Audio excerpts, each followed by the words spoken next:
Hey guys and gals, welcome to episode 5 of Jagged Parts, the audio experience. Today is my 233rd day in Vancouver, and I thought I'd do an episode talking about my experiences here so far, related to the industry and also just what life in general has been like for me here. A lot of my friends from Toronto have been asking me questions about the differences and similarities in the two cities, and some of you sent in specific questions through Instagram stories, so I will try to address those as well. Things are starting to feel familiar for me here in Vancouver, which is definitely not how it felt in my first few months here. When I first got here, I was doing sublets, which actually worked out really well and is something I definitely do recommend when you first get here. I'll touch on this a bit later in the episode. 233 days. Man, I remember when I was driving here. Yes, I drove here from Toronto. One hell of a drive in winter, which was an experience. I remember I was so completely unrealistic in my plan to get here. Before I left, I just kind of done very high level planning and Google mapped the fastest route to get here, which was to go to the US, so drive down south, cross the border at Windsor, Detroit, and then into Chicago where I have some family, and then drive up north through Wisconsin, and then basically cut across west through the Dakotas, Montana, Washington, and into BC. So I think I left Toronto just after Christmas 28th evening, packed up my life in my car, left around 5:36 p.m., and my plan was to be in Chicago that night where I have a lot of family. Spend time with them a few days, and then start my journey again on New Year's Day. So that was my plan, according to Google Maps. So it's roughly around 9 p.m. and I'm in Windsor, Ontario, which for those of you who don't know is just across the border from Detroit. That's still another 4 to 5 hours from Chicago, which was okay because I told my uncle that I'd probably get there kind of late. Now it's around 9 p.m. and it's starting to snow and I was running out of gas, so I got off the highway to find a gas station. I'm on the street and I spot a gas station on the other side, complete a U-turn, and just as I'm rolling into the gas station, I get T-boned. Now, I had literally started my journey across the continent that evening, and within the first 3 hours of my journey, I get into an accident. I gotta say, my life's contents were packed into that car. It was cold, it was snowing, I was alone. It really shook me up. Yeah, I remember being in that gas station, got all the details from the other guy, of course. Called the police, reported the collision, but it just really shook me up. Thankfully, I have some family in Windsor. Shout out to Auntie Jan and Uncle Ravi who put me up for the night, calmed me down, told me everything would be okay. I woke up the next morning and they gave me a lot of words of advice on how to continue. And I sorted all the accident claim that day and decided to continue. So I continued my journey into Chicago, and I had expected it to take another maybe 3 or 4 hours to get to Chicago from there. It took me another full day. The weather got really, really, really bad, and especially for those of you who have driven by the lake when it's snowing, you know what I'm talking about. Lake effect snow can be so bad that I remember I had visibility basically up until the hood of my car. And I remember it was roughly around 10 p.m. or so. I'm an hour outside Chicago, or an hour and a half, and thick snow. I'm driving at 40 kilometers an hour, but I'm just trying to push through. It's an hour and a half away, and I'm like, just push through and get to Chicago where I have family. I think I got off the highway maybe 3 times to take breaks, and every time I would think maybe I should just get a motel.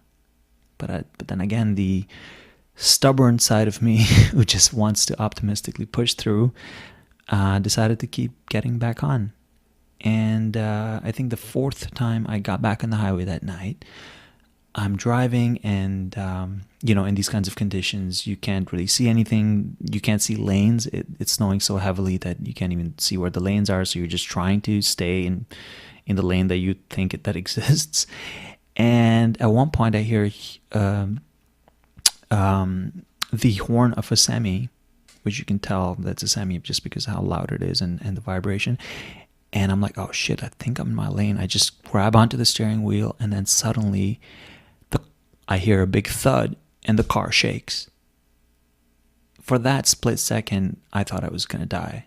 Because, you get hit by a semi during a snowstorm with no visibility, you're spinning out, and, good chances you're going to die.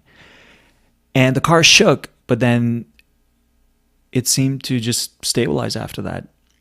And I was like, I need to get off the highway right now.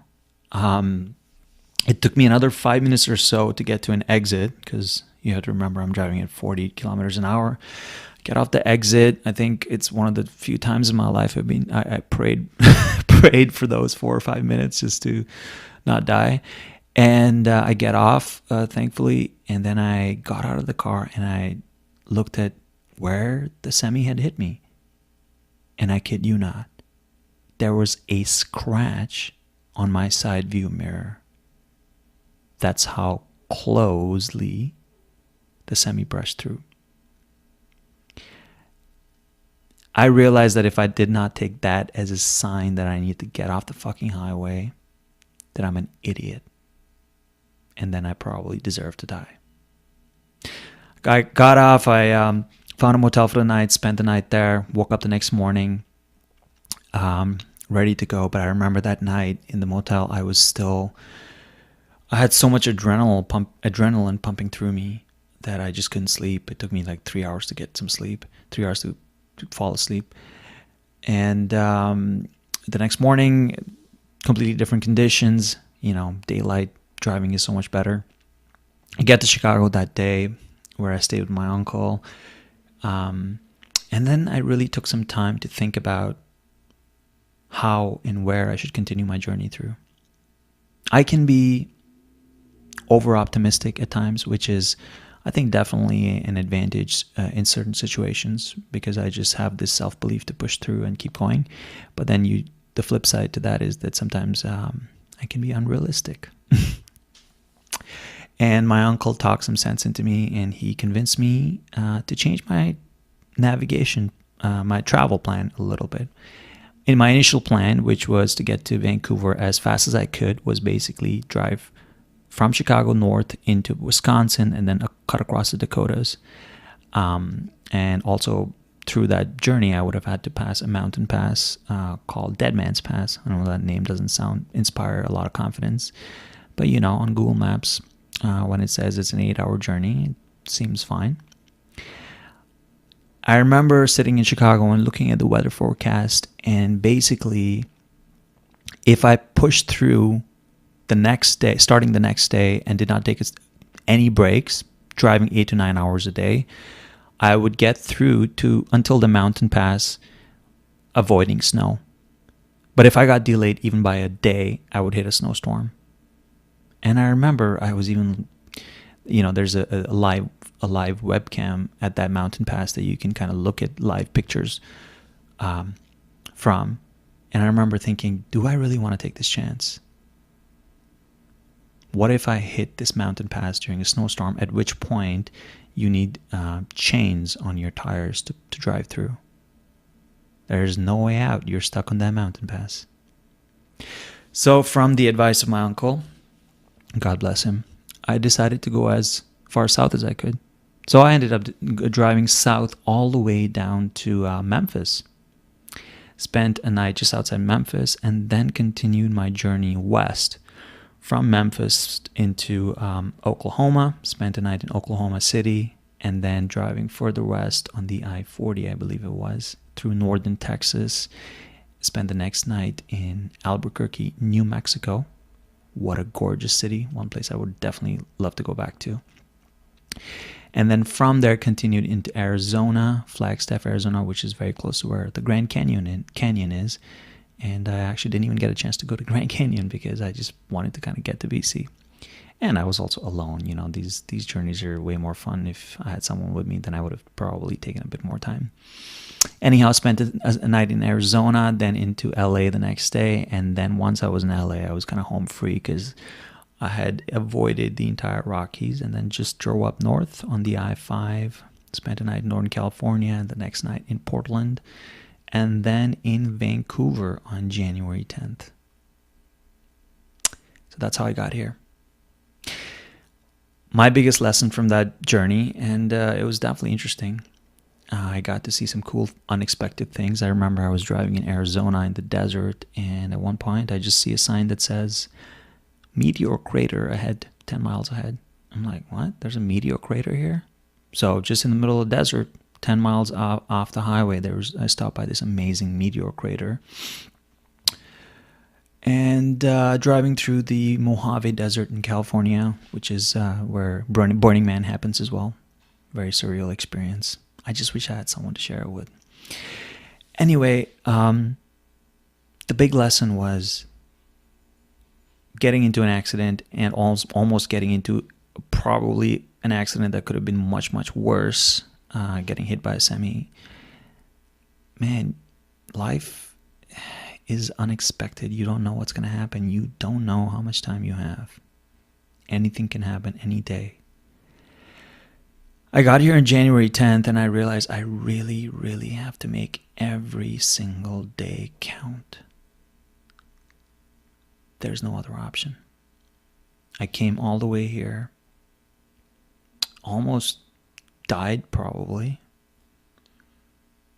Have to make every single day count.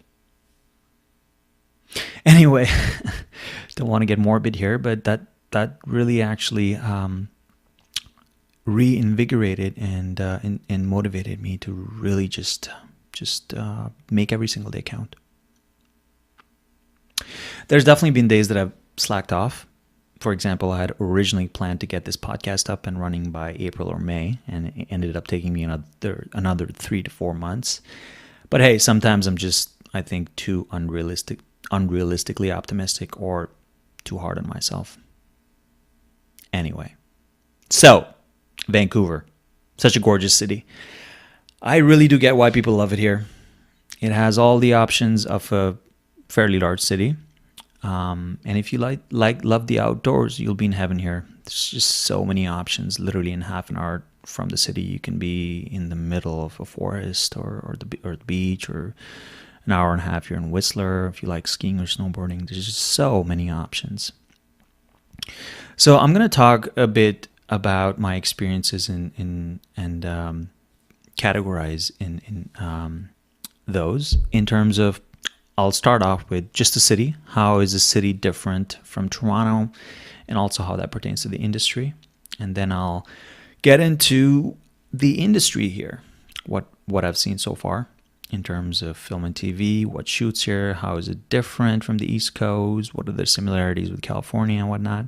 Not that I've worked in California, but I just feel like there's a direct correlation between LA and Vancouver. Set life, what I've learned working on set. Worked on 3 shows here as a principal actor, did some stand-in work, and also work as a set liaison with the union. Then I'll get into some of my experience with agencies here. Casting and auditions, what I've experienced auditioning here. And acting classes. I'm currently in a class. I've audited a bunch of classes here. I'll talk a bit about that. The union. I'm very, very involved with the union here now, which is fantastic. So I'll talk a bit about that. The indie film industry here. And I'll just end the episode on a few tips overall. All right, so let's get started. City. So Vancouver obviously is a lot smaller than Toronto. I think it's probably 1/3 the size in terms of population. The downtown core feels way more dense here. It's just a much more compact city. I would say the public transit for the size of the city is excellent. So you have the SkyTrain, which goes well into the suburbs of Surrey, Coquitlam, and whatnot. And then you have very, very regular buses that run well into the night.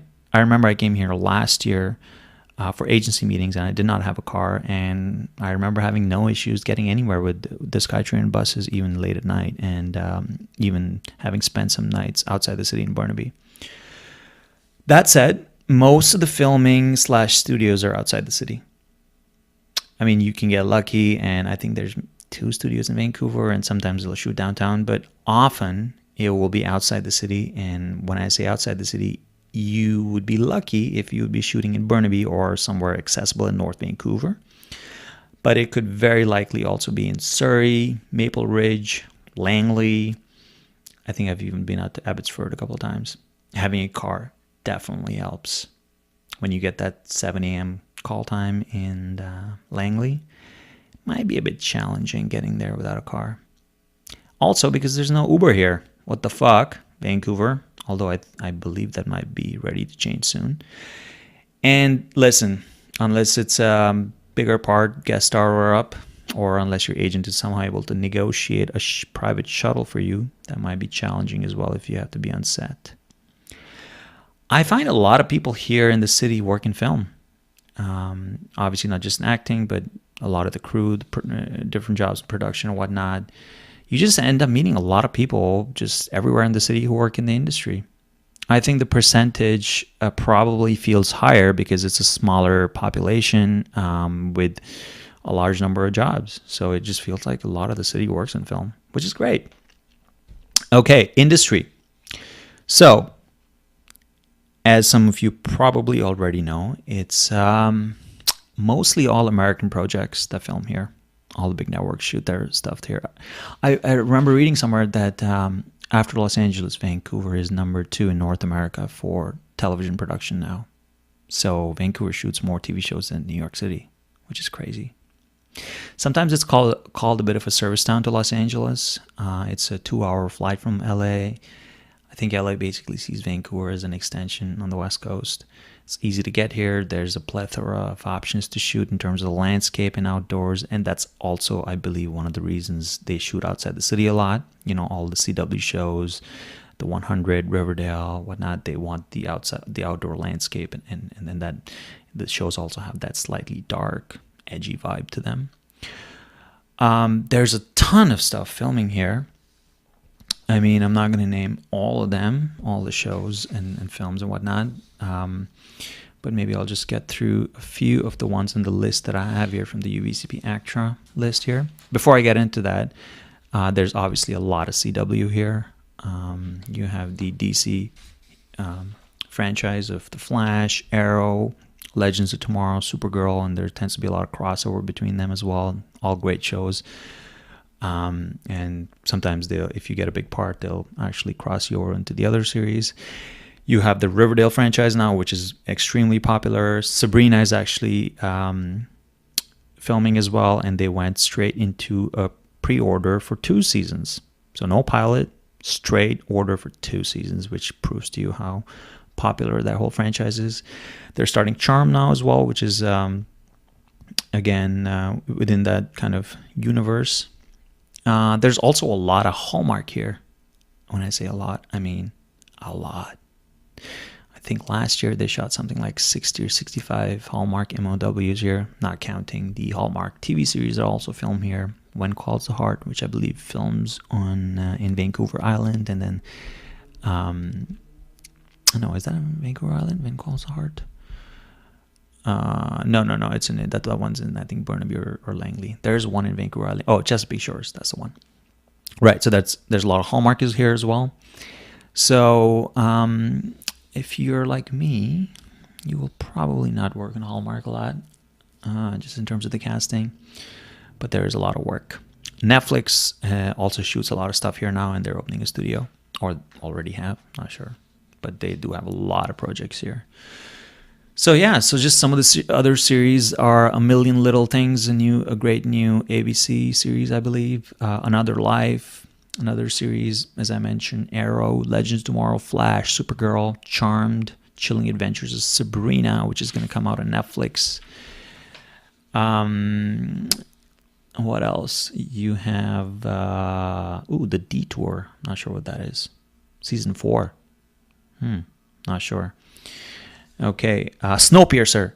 Oh my God, I am so excited for this. I got the opportunity to go on the set, and I don't know if you've seen the film, but it's a fantastic film. Yeah, guys, they're coming for you or me. Welcome to Vancouver. So Snowpiercer, I mean, I don't know if you've seen the film on Netflix. Such an amazing film. Basically the premise is in a dystopian future, global warming has wreaked its havoc on the planet, and the majority of the population of humans and all organisms, including animals, are dead. And there's, I don't know, maybe 1,000 or 2,000 people left, and they all live on this train called the Snowpiercer, which basically just keeps going around the planet. And those are the only people left alive. And within that train, you have an entire class system of how people are organized. So the people who are poorest or in the lowest caste of society live at the end of the train, and the people who are the most powerful live at the top of the train. Sounds kind of relevant to how our society is organized these days. But just such a great film, and there's obviously a lot of social commentary in terms of the class system in society and how that could possibly end up in a dystopian future. I just remember watching the film, and it was fantastic. And now they're shooting the first season now, which I'm really excited to watch. Supernatural currently in season 14. I think it's one of the longest running TV shows ever. Films here. iZombie, another very popular show, in season 5. In between season 1, not sure what the show is about. The Good Doctor, currently filming season 2, which is also an incredibly popular show, originally based on a Korean show, I believe. Wu Assassins. Ooh, this one also sounds amazing. It's with the new, with the Indonesian action star who was in The Raid. I'm forgetting his name, but he's also in the film coming up with Mark Wahlberg.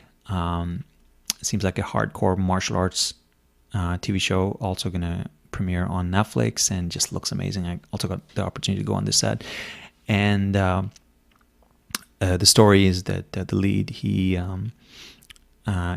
show is set the story is set in San Francisco, and he's a chef trying to make it in that industry in San Francisco, and then he kind of gets involved with the mafia in that city.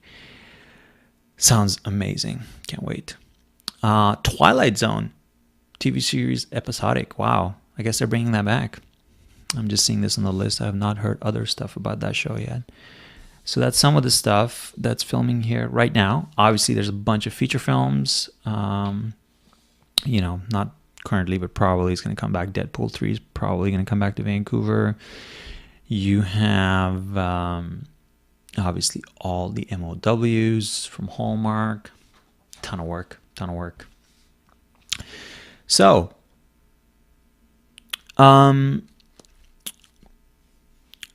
set life here. I got the opportunity to work on 3 projects as a principal actor. I did an episode of Travelers on Netflix.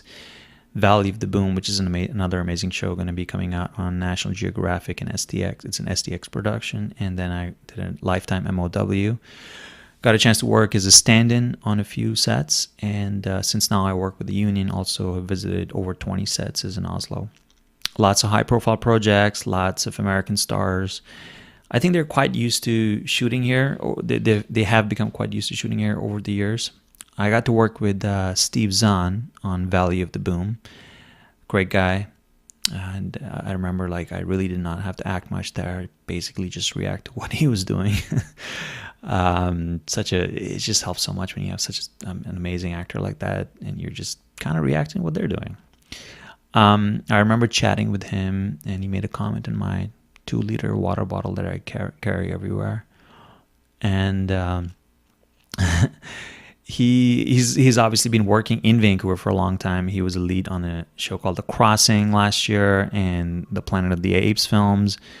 And so, he was kind of saying that Vancouver is almost like a second home. He's here so much that he's quite familiar with it. So, I mean, the sets I've been to, pretty relaxed and chill. Most of the sets here are quite high budget because it's all those big network shows. Everyone I find is treated really well, including background, who I also get the opportunity to interact with as in Oslo. Great food and crews. I also find there's a lot of international people in production, like a lot of the ADs or PAs or even makeup artists. I've met a lot of Australians, Brits, other Europeans, and also other Canadians from Alberta or Saskatchewan. But yeah, a lot of Europeans here. You hear a lot of British and Australian accents on set. So that's interesting because I did not meet so many in Toronto. Okay, agencies. So obviously there's a ton of great agencies here. I'm not going to go through a name of agencies. If you're looking for an agent here, UBCP ACTRA, the UBCP ACTRA list of agencies is a great place to start. There is no other way. Everyone has a different experience with different agencies, but that list is a great starting point because they're all credible on that list, and go through their roster on IMDb Pro, find the ones that you think you might be a best fit for, email them, communicate with them, take meetings, see how you feel in meetings, and be smart about it, and do your due diligence. There's really no other way. With Principal's Talent here, Jason Ainsley at Principal Talent, and fantastic, amazing agent and amazing agency. Have amazing things to say about them, but I'm not going to talk about any other agencies because I think that's a personal decision. And all I will say is just make sure you do your due diligence and make up your own mind. Okay, something else that I got a few questions on was in terms of casting and auditions. Are casting directors different in Vancouver compared to Toronto? No. Same as Toronto, casting directors are pleasant professionals. I mean, of course, every casting director is different because every person is different. I think that this is something actors tend to focus too much on, or try to analyze too much, and maybe they're not getting in with a certain casting director, and then they just think it's because of whatever reasons, and that casting directors one city are different from others. But I think casting directors are like directors or producers or any other professional in the industry, are just like you or me. They're people who are passionate about their jobs, and they work their asses off to get to where they're at, and they're professionals. So your job as an actor when you get an audition is to prepare extremely well, which also includes being ready to perform under pressure. That's something I really have started focusing on the last year or two, and it's something I'll probably do an episode on.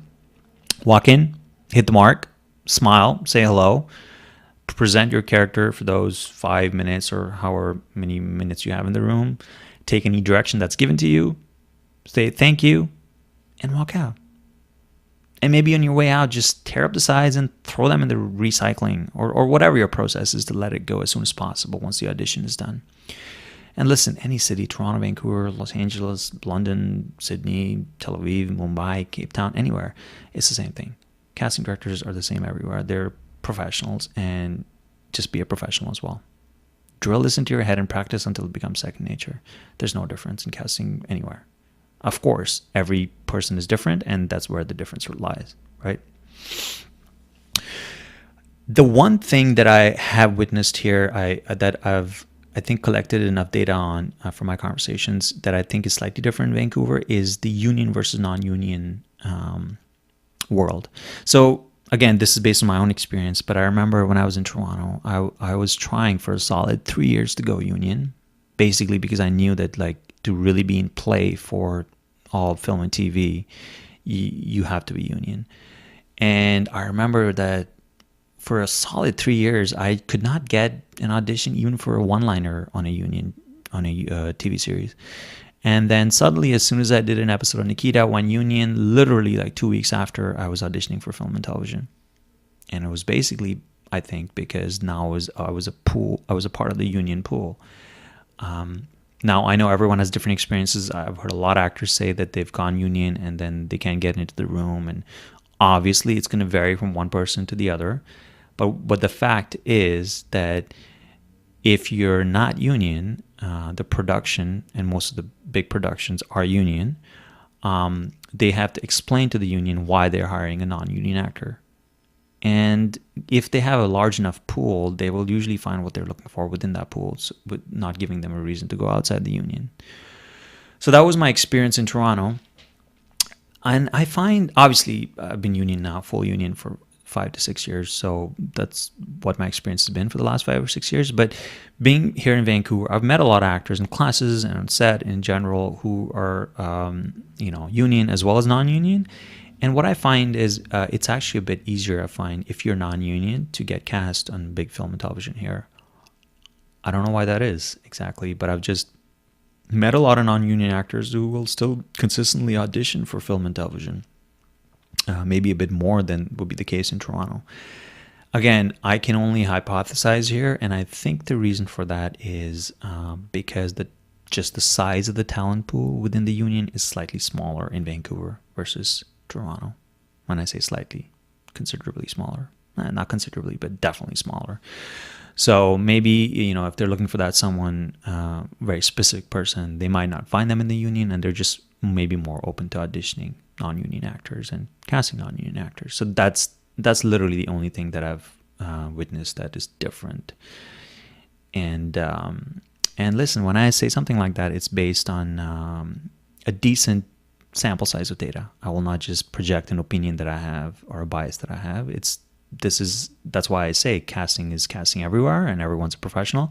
But this is just something I've noticed in conversations with a lot of union and non-union actors here in Vancouver, that they're consistently, if they're good and have a good agent, auditioning, which is maybe not the case in Toronto. At least wasn't my experience. Okay. The next question I got was, are you being seen for bigger roles versus Toronto? This is, again, okay. So let me just give some background context here. My first month when I got here, I did notice a very considerable difference. So within my first month or month and a half, I remember I went up for 4 series regulars, which in Toronto was definitely not within the same time frame.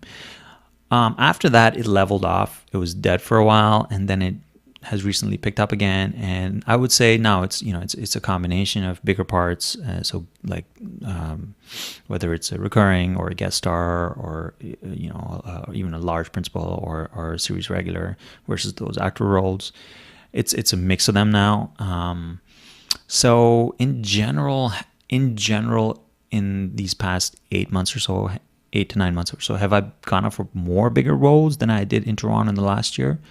Maybe yes, but I've had fewer auditions, which can be expected since it's my first year here. Casting is still getting to know me. I don't think it's a huge difference, to be honest with you.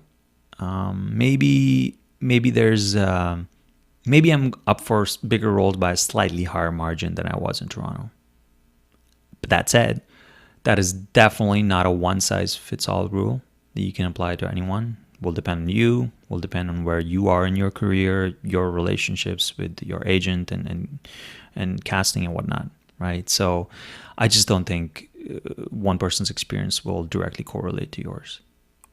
So that's my response there. I know it might not be the response you're looking for, but it is my response because it's the truth. Okay, acting classes. So I was already quite familiar with some of the acting studios and teachers that are in Vancouver before I got here because I've worked with them before. And I audited quite a few until I found the right fit for me. And that is really the imperative part here. You find the fit for you. I'm not going to comment on acting classes that I audited or I knew from before and maybe for whatever reason did not go there. That is for you to decide. I will give out a few names of places I audited that I think are worth auditing, and then you make your own decisions. Currently, I have, for the last few months, and I'm just starting a new session with them. I'm studying with Aaron Craven at the Working Actors Gym. Again, through auditing, I found him to be the best fit for me. Great guy, working actor for many years here in Vancouver. Very knowledgeable, great at directing. Also has he sets a great vibe for the class, and everyone's very comfortable and gets to know each other. And what I really like is he mixes up, when you're in his class, he mixes up theater style scene study and then on-camera work for whatever series is shooting here. So it kind of gives you a good balance between the two, which is basically kind of what I was looking for at this point. You might be looking for something different, hence audit and find the right fit for you. So as I mentioned, I'll just kind of mention a list of the other major studios here that I've worked with in the past or I audited when I got here. So the Actors Foundry by Matthew Harrison, Railtown Actor Studio, which is another well-known studio here, Ben Ratner, Rogue West, AMAW, which is Anthony Mandel, originally out of Los Angeles, but I believe that now they have satellite studios in a lot of cities. Andrew McIlroy is another quite well-known acting coach here for many years, and he has his company Andrew McIlroy and Associates, and then Jeb Beach and Associates is another one as well. I'm yet to find a great Meisner class here, so if you know of any, please let me know. It's been a while since I did Meisner. I'm kind of itching to get back into a good Meisner class. Imperative being good, because there's a lot of shitty Meisner classes. So if you know of a good one in Vancouver, let me know. All right, union getting involved. So I got to say, I mean, I was somewhat involved with the union in Toronto, but just the degree to which I'm involved now is way higher. As you know, I work as an on-set liaison officer in Oslo with UBCP ACTRA. And basically the job there is to be a set liaison. We go on set to make sure everything's okay and just kind of be there as a representative for our performers. And if they have any questions or concerns, it's just been an amazing experience going on a lot of different sets, meeting people, just seeing how everything works, and knowing really that the union really looks out for you. They do. They really, really, really try their best to make sure that your rights are protected as a performer. And if you ever have any questions or concerns or are facing issues, just know that you can always go to the union. In BC, there's something called Call Time Mental Health, which is accessible to members of different unions. So if you're UBCP ACTRA member, or if you're IATSE or Teamsters or all the other production unions that exist, it's basically a free resource for mental health and addiction. And if you need any counseling or just want to talk to someone, or just a plethora of resources that are available. And on the website, calltimementalhealth.com, there's also information if you're not a union member, where you can go for help if you're not a union member. But just being involved with the union has really opened up my eyes in terms of the resources that exist and the people that exist that want to help you if you want help. I'm also getting involved with some of the committees here. So which is Young Emerging Actors Assembly, which is obviously quite big in Toronto. They also exist in Vancouver. We're starting up here again, getting a lot of things going. There's a Diversity Inclusion Committee, and in general, there's a lot going on with the union. It's just a fantastic resource for you if you're a member. There's a free self-tape studio within the union that you can avail of. There's rooms that you can book there for rehearsals. There's just so much going on, and if you're a member, why would you not want to take advantage of those resources? You pay for them through your dues, so please do. And I've really I would say that's actually enhanced my experience here twofold, just being involved with the union outside of just the acting part. Okay, the indie film industry. So I haven't explored the independent film industry here in Vancouver much, so I am not best knowledgeable at this point to comment on this, but the general feeling that I get is that it's not as robust as Toronto. I mean, Toronto is, I really think, one of the best cities in the world for independent film. There's just so many creatives making their own projects, and it's just such a robust independent industry in Toronto. And you have all these sub-genres and film festivals for independent film, and it's just amazing. I feel Vancouver's way, way, way smaller in that regard. I know there is stuff going on here. There's the Crazy Eights and whatnot, and as I admitted, I'm not that entrenched into the independent film scene here yet. So, but just the impression that I get, which has been confirmed by my conversations with veterans here in the city. And I think one of the reasons is because there is such a huge influence of American, mainstream American television and film here, that a lot of professionals are just busy working in film here. You know, a lot of filmmakers or whatever you do in production, there's just a lot of work here that keeps you busy. So I don't know, maybe that's one of the reasons, but just it's just not as thriving as Toronto, which I think hopefully will change soon, because it's important to have a domestic industry. So that's it, guys. Before I end the episode, I just wanted to give a few other tips in general from my experience here. If you're planning to move here, do it before year end. this is really important. Do it before year end. What that means is basically get your ass here before December 31st. You could even get here on December 31st at 4 p.m. or 10 p.m. as long as it's before midnight. The reason for that is if you have moved here technically, you've changed your residence to BC before the end of the calendar year, you become eligible to file your taxes for that year in BC. This is huge. I can't stress the importance of this. Some productions, usually Hallmark or smaller budget, will only hire actors unless you're a star and you're being hired for the lead, which is probably not the case. Well, it could be. They want to hire local taxpayers because that's a huge part of their tax benefits. And all you literally have to do is you have to come here before the end of the year and just change your address. Get here, get a local address. If you can't get a local address, just come here and change your license to a temporary BC address, or change one of your bills, like a phone bill or a utility bill. I know utility bill is a little more complicated because you have to have a permanent address here for that. But literally, just even change your license to a temporary address. And of course, when you get a permanent place here, you can change the address back. But that will make you eligible to be a BC local taxpayer for the next year. For that year, which you file next year, which is really, really key. I subletted here for my first 7 months. Actually, I just signed the lease 2 weeks ago, a 1-year lease. So I was subletting up until now, and it was amazing. There's a lot of temporary sublets here in Vancouver, fully furnished. You can find really good places, and you just move in for a few months or however long that sublet is for. It's fully equipped. You don't even have to buy a fork, and just focus on what you want to do, and then also try different parts of the city, figure out where you want to be, what your style is before you commit to a lease. I really recommend trying sublets when you first get here. If you do plan to move here, give it time. Don't come here and expect miracles in 3 months. It could happen. You could book a series regular in your second week here. Of course you can. Plenty of people do, but just don't expect that to happen.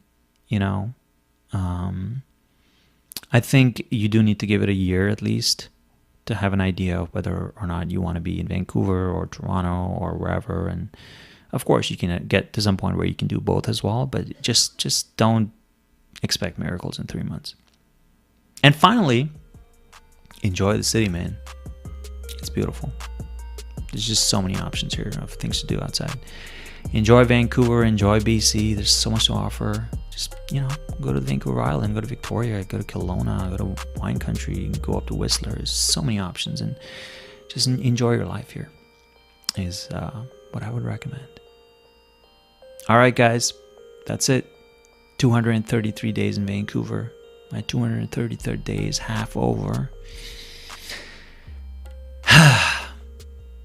Thanks for listening, guys. Have a great long weekend.